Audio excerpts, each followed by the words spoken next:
The 10th season of the Indian Super League for the year 2023-2024 is scheduled to commence on the 21st of September. The inaugural match of this season will witness Kerala Blasters and Bengaluru FC facing off at the Kochi's Jawaharlal Nehru Stadium.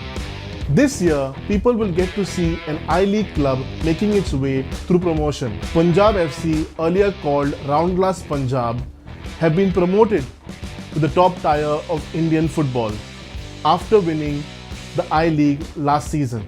Their presence has made it a 12-team league. In the second match, Manolo Marquez's FC Goa will go up against his former side Hyderabad FC. Defending champions Mohan Bagan Supergiant will face off against new entrants Punjab FC in the third match. FC Goa will play against Punjab FC on October 2nd, followed by Odisha FC on 7th of October in Goa, following which FC Goa will play 3 away matches back to back. This is happening because Goa will be hosting the national games between October end till the start of November.